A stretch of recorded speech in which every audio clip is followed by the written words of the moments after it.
Hi friends, welcome to Sam institute daily current affairs.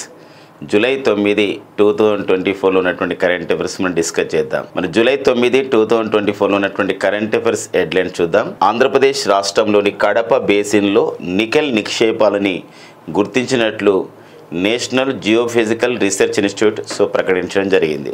దానికి సంబంధించిన విశేషాలు చూద్దాం. ఆంధ్రప్రదేశ్ రాష్ట్ర ప్రభుత్వం జూలై 8, 2024న కొత్త ఇసుక విధానం 2024ని అమలుని ప్రారంభించడం జరిగింది. దానికి సంబంధించిన విశేషాలు చూద్దామండి. తెలంగాణ రాష్ట్రంలో తొలి కంటైనర్ ఆసుపత్రిని ప్రారంభించడం జరిగింది. అసలు ఈ కంటైనర్ ఆసుపత్రి అంటే ఏంటి, అసలు కంటైనర్ ఆసుపత్రి ప్రారంభించడం వెనకాల ఉన్నటువంటి ఉద్దేశం ఏంటి, దానికి సంబంధించిన విశేషాలు చూద్దాం.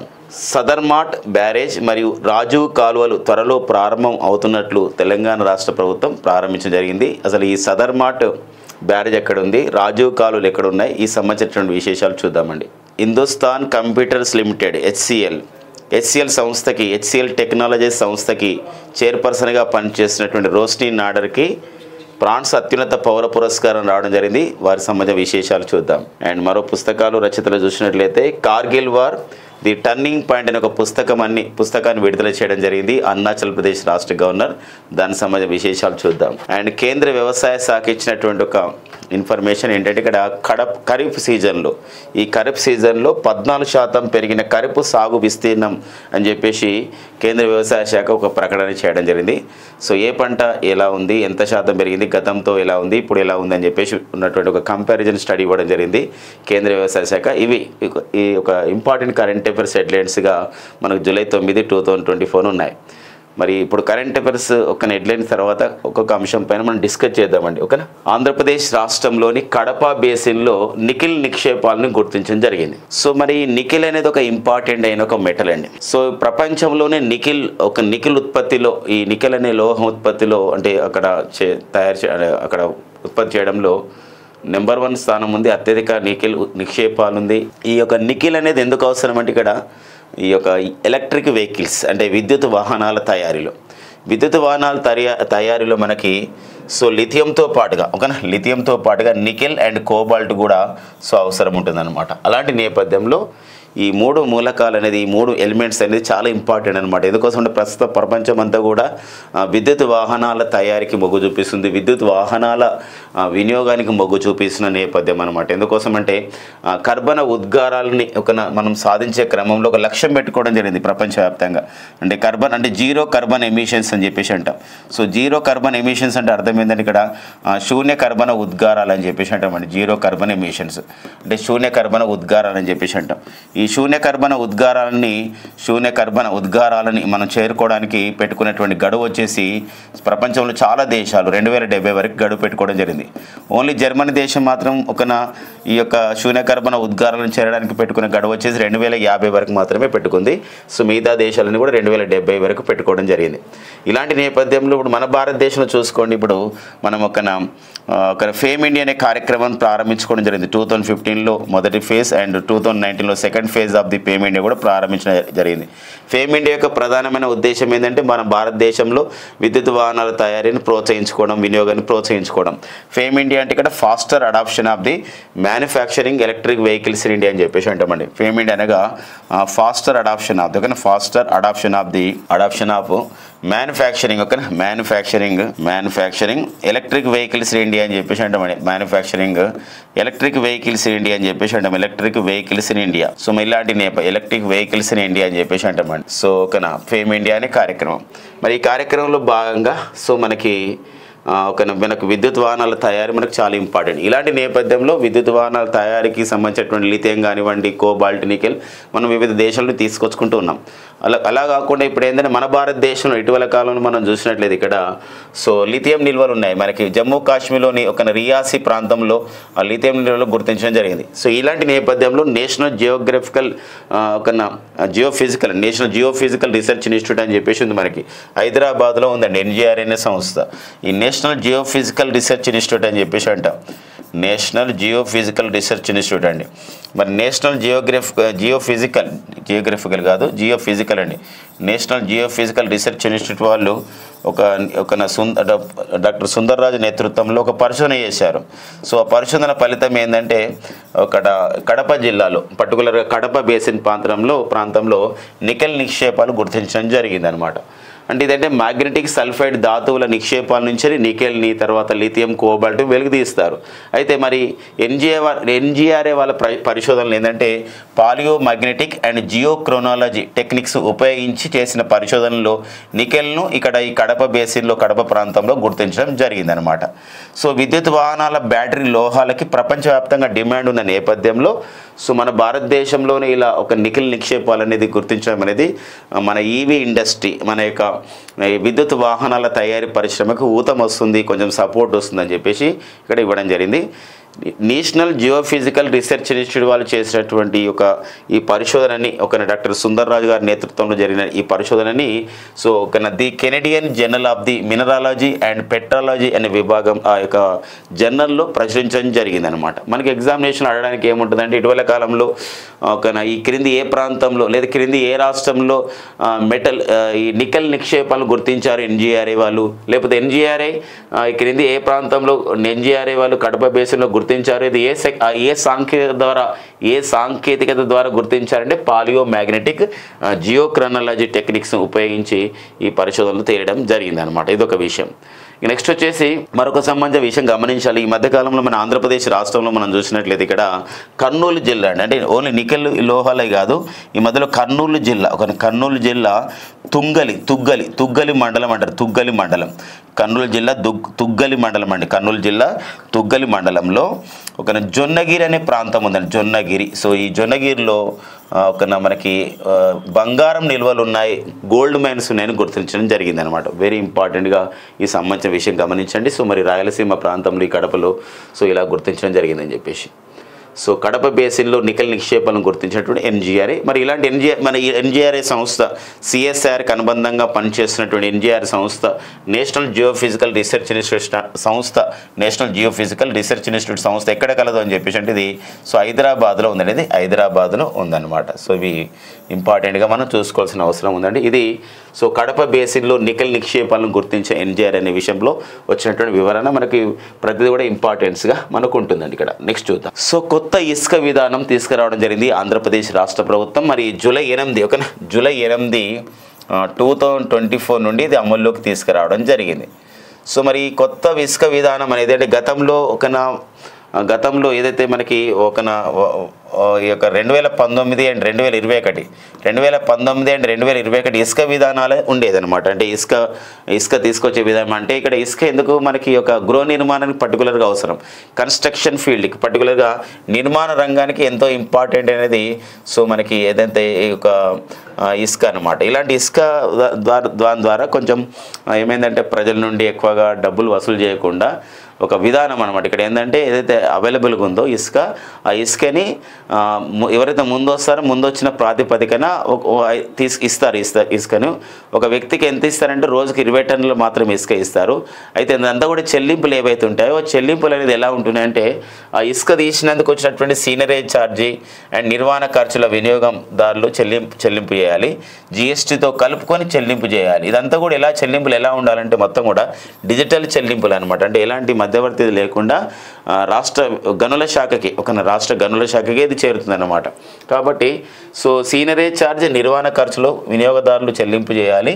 అండ్ నెక్స్ట్ వచ్చేసి ఇది మరి ఈ యొక్క ఇసుకను వెలికి తీసే విషయంలో కానివ్వండి, వాటిని ఒక సంబంధించిన ఏర్పాటు చేసే విషయంలో కలెక్టర్ నేతృత్వంలో జిల్లా స్థాయి ఇసుక కమిటీని ఏర్పాటు చేయడం జరుగుతుంది.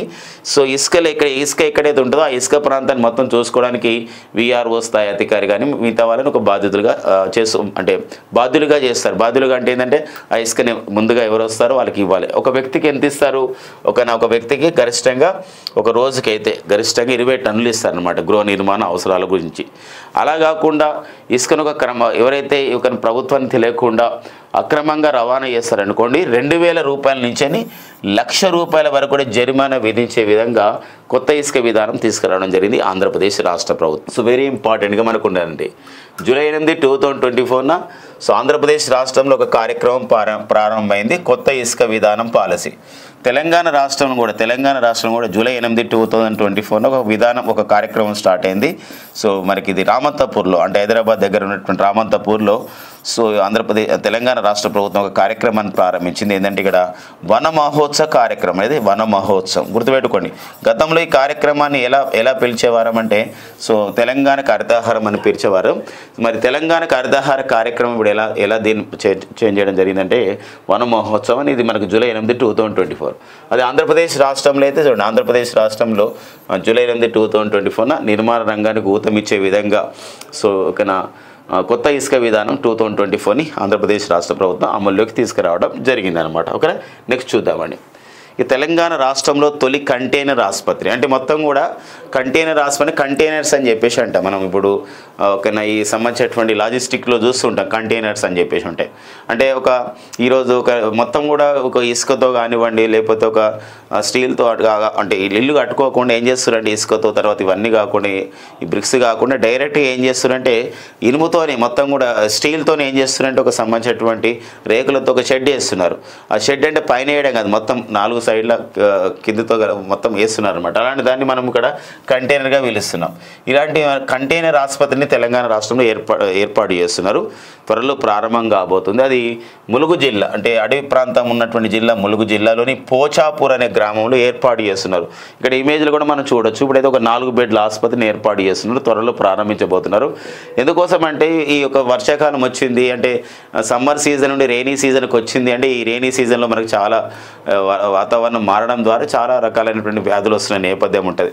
అలాంటప్పుడు మన్యం ప్రాంతంలో, ఈ యొక్క గిరిజన ప్రాంతాల్లో, అడవి ప్రాంతంలో ఉన్నటువంటి ప్రజలు ఒక సరైనటువంటి వైద్యం అందలేని పరిస్థితి. ఏదైనా సండే వచ్చింది అంటే ఇక్కడ ప్రాథమిక ఆసుపత్రి కూడా ఏదైతే ఉంటుందో మనకు ప్రైమరీ హెల్త్ సెంటర్స్ కూడా క్లోజ్ అవుతున్న సందర్భం ఉంటుంది.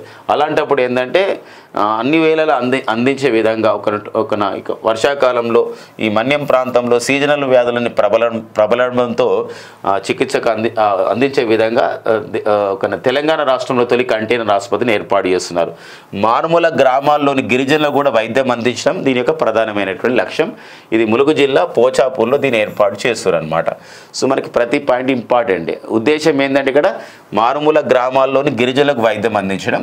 వర్షాకాలంలో మన్యం అంటే ఇక్కడ అడవి ప్రాంతంలో గిరిజనులకి ప్రాంతంలో సీజనల్ వ్యాధులు ప్రబలడంతో వారికి చికిత్స అందించడం ప్రధానమైన ఉద్దేశంతోనే తెలంగాణలో తొలి కంటైనర్ ఆసుపత్రిని పోచాపూర్లో ఏర్పాటు చేస్తారు అనమాట. అంటే ఒక సీజన్ ప్రకారం ఏర్పాటు చేస్తారు. ఇది 4 బెడ్ల ఆసుపత్రిగా మనకు ఉంది. ఇక్కడ చూడొచ్చు మనకి ఎలా ఉంటుందో. ఓకేనా, సో కాబట్టి అడిగే అవకాశం ఉంటుంది. ఒక ప్రాంతీయ అంశంగా మనం చూసుకోవాల్సిన అవసరం ఉంటుంది.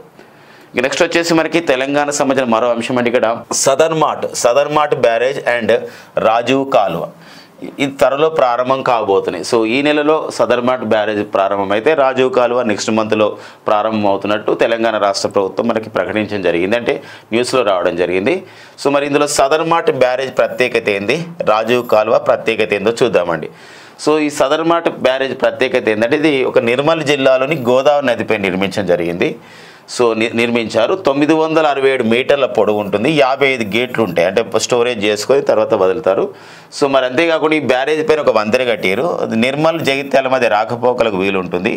అంతేకాకుండా నిర్మల్ జగిత్యాల జిల్లాలో 18,000 ఎకరాలకు సాగునీరు అందుతుందంట మా ఆయకట్టుకి.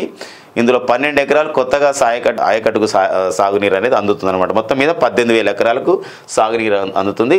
సో మరి ఈ సదర్ మార్ట్ బ్యారేజ్, ఓకేనా, సదర్ మార్ట్ అంటారు, సదర్ గుర్తుపెట్టుకోండి. ఇక్కడ ఈ సదర్ మార్ట్ బ్యారేజ్ అనేది సో ఎక్కడ పర్టికులర్గా ఎక్కడ కట్టారంటే గోదావరి నదిపై కట్టారు.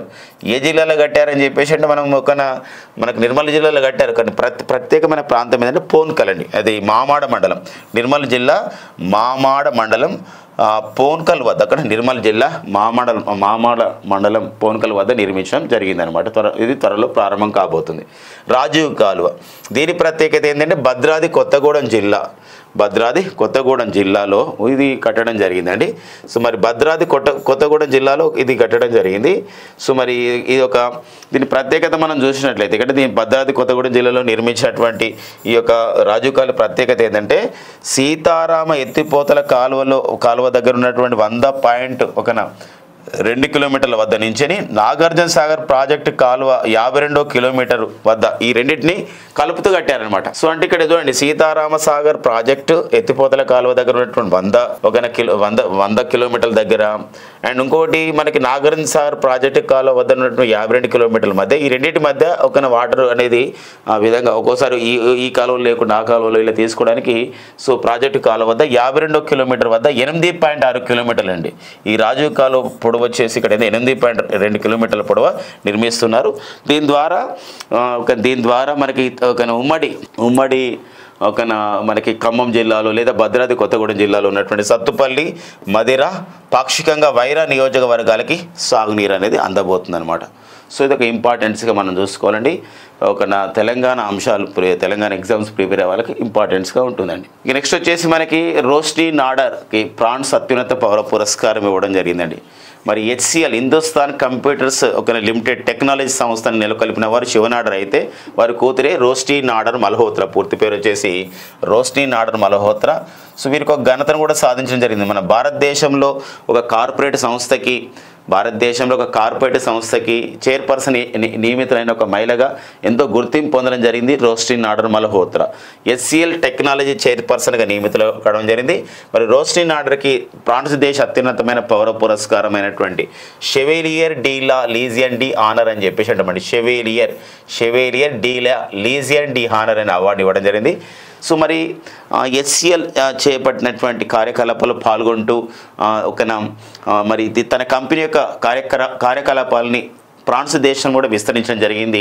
సో మనకి రోష్ని నాడర్ గారు అందుకోసమే వ్యాపారం స్థిరత్వానికి చేసినటువంటి సేవలకు గుర్తింపుగా, అంటే HCL ద్వారా చేసిన వ్యాపారం HCL తనకు సంబంధించినటువంటి ఒక స్థిరత్వమైనటువంటి ఒక వ్యాపారం చేయడం, ఈ క్రమంలో ఆ సేవలకు గుర్తింపుగా సో ఈ అవార్డుని ఇచ్చినట్లు ఫ్రాన్స్ దేశం సో ప్రకటించడం జరిగిందనమాట. ఈ పాయింట్ గుర్తుపెట్టుకోవాల్సిన అవసరం ఉందండి.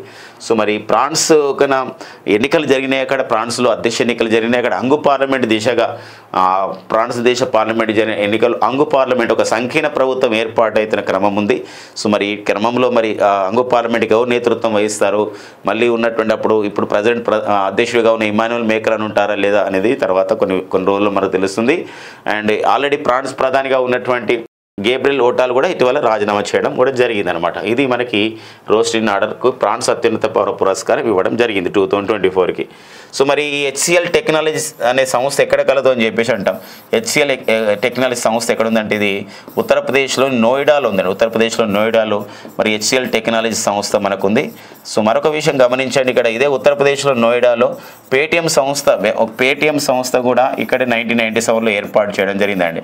సో మరొక అంశం గమనించాలి, పేటిఎం వ్యవస్థాపకుడు మనకు న్యూస్లో ఉన్నారు, అదే విజయ్ శేఖర్ శర్మ అనమాట. ఇటీవల కాలంలో పేటిఎం చేసిన కార్యకలాపాలు కొన్ని నచ్చక, కొన్ని అంటే నియమాలు సరిగా లేక పేటిఎం అనేది రిజర్వ్ బ్యాంక్ ఆఫ్ ఇండియా చేత కొన్ని ఫైనాన్షియల్ రిస్ట్రిక్షన్స్ కూడా ఎదుర్కొంటుంది. సో పేటిఎం సంస్థ, మరి ఆ సంస్థ స్థాపకుడు వచ్చేసి ఇక్కడ విజయ్ శేఖర్ శర్మ అండి. ఓకేనా, విజయ్ శేఖర్ శర్మ గారు. సో మరి పేటిఎంకి ప్రజెంట్ చైర్పర్సన్గా దాని వ్యవస్థాపకుడుగా ఉన్నారన్నమాట. అలా అడిగే అవకాశం మనకు ఉంటుందండి. ఓకేనా. సో నెక్స్ట్ చూద్దామండి. సో పుస్తకాలు రచయితలండి. ఈ పుస్తకాలు రచయితలు మనకి Kargil war the turning point అంటే 1999 సంవత్సరంలో.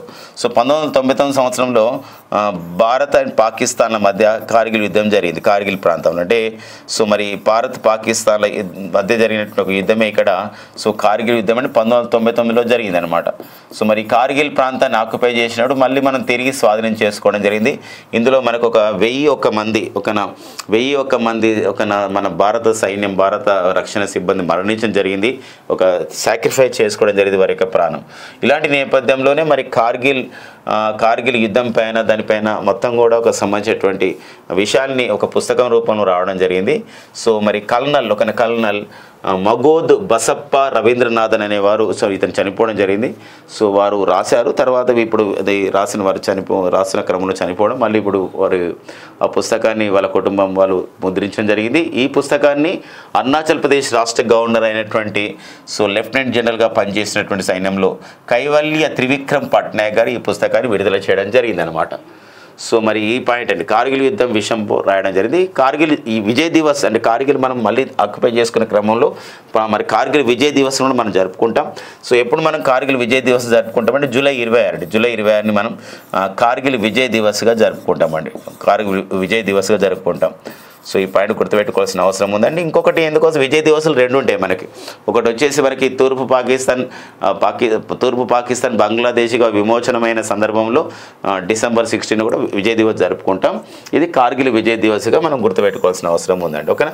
సో నెక్స్ట్ వచ్చేసి మనకి ఇక్కడ అరుణాచల్ ప్రదేశ్ రాష్ట్ర గవర్నర్ ఎవరు అని చెప్పేసి అంటే లెఫ్టినెంట్ జనరల్గా పనిచేసినటువంటి కైవల్య త్రివిక్రమ్ పట్నాయక్ అండి. ఎవరంటే కైవల్య త్రివిక్రమ్ పట్నాయక్ అనేవారు. సో మనకి ఉన్నారు ఇక్కడ అరుణాచల్ ప్రదేశ్కి సో గవర్నర్గా పనిచేస్తారు అనమాట. మరి అరుణాచల్ ప్రదేశ్ ముఖ్యమంత్రిగా ఇటీవల ఎవరు నియమితులు కావడం జరిగిందంటే పేమా ఖండు అరుణాచల్ ప్రదేశ్ గవర్నర్గా నియమితులు కావడం జరిగింది. అరుణాచల్ ప్రదేశ్ రాష్ట్రంలో ఎమ్మెల్యేల స్థానాల సంఖ్య ఏంటంటే 60. ఎందుకోసం అంటే ఈ మధ్యలోనే 18 లోకసభతో పాటు అరుణాచల్ ప్రదేశ్ రాష్ట్ర శాసనసభ ఎన్నికలు కూడా నిర్వహించుకోవడం జరిగిందనమాట. వెరీ ఇంపార్టెంట్గా అలా కూడా అడిగే అవకాశం మనకు ఉంటుంది. ఎందుకోసం అంటే 18 లోకసభ ఎన్నికలతో పాటుగా ఈ క్రింది ఏ రాష్ట్రాల శాసనసభకి ఎన్నికలు జరిగినాయంటే ఒడిశా రాష్ట్రం, ఆంధ్రప్రదేశ్ రాష్ట్రం అండ్ సిక్కిం రాష్ట్రం అండ్ నెక్స్ట్ వచ్చేసి ఇక్కడ అరుణాచల్ ప్రదేశ్ రాష్ట్రం. ఈ 4 రాష్ట్రాల శాసనసభ ఎన్నికలు కూడా సో నిర్వహించడం జరిగిందనమాట. ఆ పాయింట్ కూడా ఇంపార్టెన్స్గా చూసుకుందాం. నెక్స్ట్ చూద్దామండి. సో వెరీ ఇంపార్టెంట్ అండి, ఒక current economic data and geography and current economy కూడా ఉపయోగపడుతున్నటువంటి పాయింట్ అండి. ఇది ఒక కరెంట్ జాగ్రఫీ అంటే కరెంట్ ఎకనామీకి ఉపయోగపడుతుంది వ్యవసాయ రంగం విషయంలో. సో ఇవి అంతేకాకుండా కరెంట్ జాగ్రఫీ అంటే ఈ కరెంట్ మన భూగోళ శాస్త్ర విషయంలో కూడా కరెంట్ జాగ్రఫీ అంశాలపైన కూడా ఇది చాలా ఇంపార్టెంట్గా మనకు ఉంటుంది. అంటే కేంద్ర వ్యవసాయ శాఖ జూలై 8, 2024 నాటికి సేకరించిన డేటా ప్రకారం ఒకటి విడుదల చేయడం జరిగింది ప్రెస్ ఇన్ఫర్మేషన్ బ్యూరోలో. 14% పెరిగినటువంటి ఖరీఫ్ సాగు విస్తీర్ణం అంటే గతంతో పోలిస్తే అంటే 2023తో పోలిస్తే 2024లో ఈ ఖరీఫ్ సాగులో ఈ ఖరీఫ్ పంటలు ఈ వ్యవసాయ సీజన్ ఈ యొక్క వానాకాలం సీజన్లో సో దేశంలో సాగు విస్తీర్ణం పెరిగింది. ఒక నెల అంటే 2023లో 331.90 లక్షల హెక్టార్లలో పంటల సాగు చేశారు. 331.90 లక్షలు. మరొకసారి చెప్తున్నాం, 2023లో 331.90 లక్షల హెక్టార్లలో పంటల సాగు చేస్తే 2024 జూలై 8 నాటికి సో మనకి పంటల సాగు విస్తీర్ణం ఏంటంటే 378.72 లక్షల హెక్టార్లలో పంటల సాగు చేయడం జరిగింది. అంటే గతంతో పోలిస్తే 14.10% సో పంటల సాగు విస్తీర్ణం పెరిగింది గతంతో. ఇది 2023తో పోలిస్తే 2024 జూలై 8 నాటికి దేశంలో ఖరీఫ్ సాగు విస్తీర్ణం అనేది పంటల సాగు విస్తీర్ణం పెరిగింది. ఎంత శాతం పెరిగింది? 14.10%. ఓకేనా. మరి మరొక విషయం గమనించాలి, ఇక్కడ వరి సాగు విస్తీర్ణం. సో మరి ప్రధానమైన పంటల్లో ఒకటి వరి సాగు విస్తీర్ణం. గతంలో చూసినట్లయితే గతంలో అంటే 2023లో ఈ ఖరీఫ్ విషయంలో ఖరీఫ్ పంట సాగు విధానంలో ఖరీఫ్లో మనకు అంటే 50.26 లక్షల హెక్టార్లు ఉండేది. అంత పంటే విస్తీర్ణం వేశారు. ఇది వరి సాగు ప్యాడీ. అది మరి ఈ సంవత్సరం వచ్చేసరికి 2024 నాటికి ఇప్పుడు జూలై 8 నాటికి 59.99 లక్షల హెక్టార్ల వరి సాగు విస్తీర్ణం చేశారు. అంటే గతంతో పోలిస్తే 19.35% పెరిగిందండి. 19.35% పెరిగింది వరి సాగు విస్తీర్ణం. పప్పు దినుసులు అంటే పల్సెస్, ఈ పప్పులు మరి గతంలో 23.78 హెక్టార్లు యొక్క లక్షల హెక్టార్లు అండి 23.78 లక్షల హెక్టార్ల ఒక పప్పు దినుసుల సాగు చేస్తే ఈసారి 2024 సంవత్సరం జూలై 8 నాటికి 36.81 లక్షల హెక్టార్లకు పెరిగింది. అంటే గతంతో పోలిస్తే మన భారతదేశంలో పప్పు దినుసుల సాగు సగానికి పైగా పెరిగింది పోయినసారితో పోలిస్తే. అంటే 2023తో ఈ యొక్క ఖరీఫ్ సాగు విస్తీర్ణంలో పప్పు దినుసుల సాగును చూసినట్లయితే 23.78 లక్షల హెక్టార్ల నుండి ఇప్పుడు 36.81 లక్షల హెక్టార్లు పెరగడం జరిగింది అనమాట. వెరీ వెరీ ఇంపార్టెంట్ అండి, మీరు ఓకేనా గుర్తుపెట్టుకోండి. అంటే ఏది పెరిగింది అడుగుతాడు. నూనె గింజలు. సో నూనె గింజలు కూడా అలానే చూడండి. నూనె గింజల సాగు చూసినట్లయితే 51.97 లక్షల హెక్టార్లు అండి 51.97 లక్షల హెక్టార్లను 2023లో సాగు చేస్తారు. 2024 ఖరీఫ్ సాగులో చూసినట్లయితే ఈ నూనె గింజల సంబంధించిన విషయం చూసినట్లయితే 80.31 లక్షల హెక్టార్ల నూనె గింజల సాగుని చేయడం జరిగింది. అంటే సన్ఫ్లవర్ ఇలాంటివి అంటే పెరిగింది. అంటే గతంతో పోలిస్తే సుమారుగా చూసినట్లయితే ఒక 30 లక్షల హెక్టార్ల నూనె గింజల సాగు పెరిగిందండి. 30 లక్షల హెక్టార్ల నూనె గింజల సాగు పెరిగింది. అండ్ చెరుకు కూడా చూడండి 55.45 లక్షల హెక్టార్లు అండి. 2023లో చెరుకు సాగు చేసిన దేశవ్యాప్తంగా 55.5 లక్షల హెక్టార్ల సాగు అయితే ఈసారి 2024 నాటికి ఏమైందంటే జూలై 8 నాటికి 56.88 లక్షల హెక్టార్ల 56.88 లక్షల హెక్టార్ల ఎకరాల విస్తీర్ణంలో ఏం చేశారంటే ఇక్కడ హెక్టార్ల విస్తీర్ణంలో లక్షల హెక్టార్ల విస్తీర్ణంలో అంటే 56.88 లక్షల హెక్టార్ల విస్తీర్ణంలో చెరుకుని సాగు చేయడం జరిగింది. అంటే పెరిగింది. అంటే ఒక సుమారుగా చూసినట్లయితే ఇక్కడ దాంతో పోలిస్తేనే ఒక హెక్టార్ పెరిగిందని చెప్పొచ్చు. ఎందుకు 55.45 అంటే 1 లక్ష హెక్టారు, 55.45 ఇక్కడ 56.88 మొత్తం పెరిగింది. అంటే ఇక్కడ వరి సాగు విస్తీర్ణం పెరిగింది గతంతో పోలిస్తే, పప్పు దినుసుల సాగు విస్తీర్ణం పెరిగింది, నూనె గింజల సాగు విస్తీర్ణం పెరిగింది, చెరుకు సాగు విస్తీర్ణం పెరిగింది, అండ్ పత్తి సాగు విస్తీర్ణం కూడా పెరిగిందండి. ఎంత కాటను గతంలో 2023లో అయితే 62.34 లక్షల హెక్టార్ల పత్తి సాగు చేస్తే ఈసారి 80.63 లక్షల హెక్టార్ల ఏం చేశారంటే పత్తి సాగు చేశారు. అయితే మరి అన్నీ పెరిగినాయి. వరి సాగు విస్తీర్ణం పెరిగింది, పప్పు దినుసుల సాగు విస్తీర్ణం పెరిగింది, నూనె గింజల సాగు విస్తీర్ణం పెరిగింది, చెరుకు సాగు విస్తీర్ణం పెరిగింది, పత్తి సాగు విస్తీర్ణం కూడా పెరిగింది. మరి కానీ చిరుధాన్యాల విస్తీర్ణం చూసినట్లయితే మిల్లెట్స్ అండి, మరి మిల్లెట్స్ విస్తీర్ణం తగ్గిందండి గతంతో పోలిస్తే. ఎలా అంటే గతంతో పోలిస్తే 29% తగ్గిందండి, మైనస్లో ఉంది ఇప్పుడు. ఎందుకోసం అంటే లాస్ట్ మనం 2023లో 82.08 లక్షల హెక్టార్లలో ఈ మిల్లెట్స్ని చిరుధాన్యాలను సాగు చేస్తే ఈసారి 58.48 లక్షల హెక్టార్లను మాత్రమే సాగు చేశారు. ఎంత శాతం తగ్గిందంటే 29% తగ్గింది, -29% తగ్గింది అనమాట. మరి లాస్ట్ ఇయర్ మరి ఎందుకో ఎక్కువ సాగు చేశారు. మనకి ఐక్యరాజ్య సమితి కూడా మరి 2023ని ఐక్యరాజ్య సమితి UN 2023ని చిరుధాన్యాల సంవత్సరంగా ప్రకటించడము, ఇలాంటి నేపథ్యంలో బాగా చాలా ఏమైందంటే ఒక అవేర్నెస్ వచ్చింది, అవగాహన వచ్చింది. కానీ అవగాహన అనేది వచ్చింది కానీ అవగాహన కొనసాగించలేదు.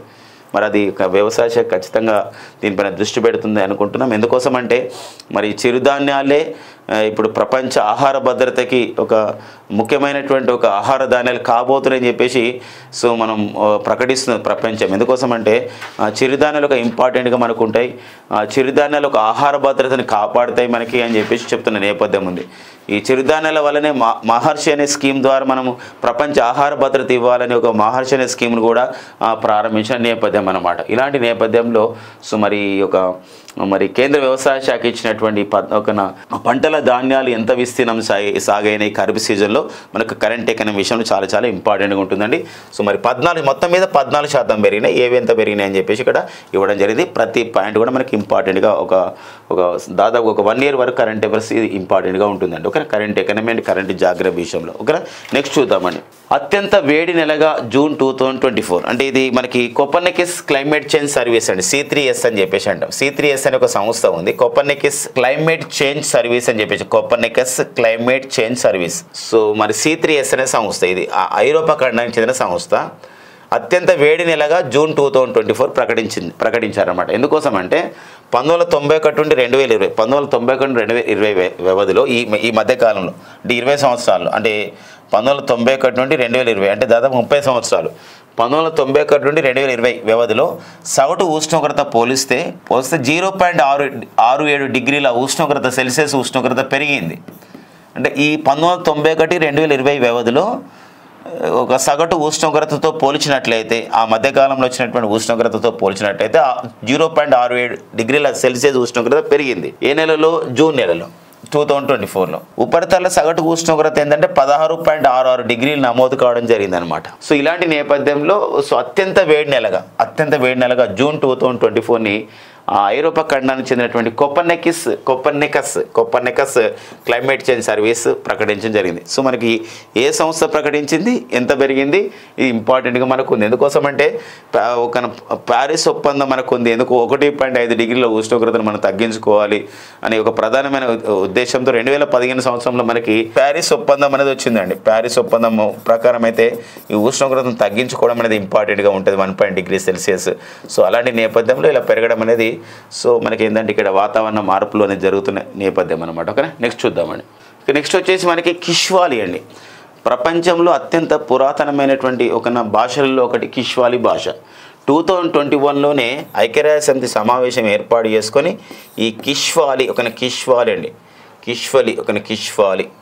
కిష్వాలి. సో ఈ కిష్వాలి భాష ఆఫ్రికా ఖండంలో ఆఫ్రికన్ లాంగ్వేజ్ అనేటువంటిది ఆఫ్రికా ఖండంలో చాలా పేరుందినటువంటి కిష్వాలి భాషకు గుర్తింపు ఇవ్వాలి అనే ప్రధానమైన ఉద్దేశంతో 2021లో సో జూలై 7ని సో అధికారికంగా ఏమని జరుపుకోవాలని చెప్పడం జరిగింది ఐక్యరాజ్య సమితి. అంటే ఇది సో కిష్వాలి భాష దినోత్సవంగా జరుపుకోవాలని సూచించడం జరిగింది.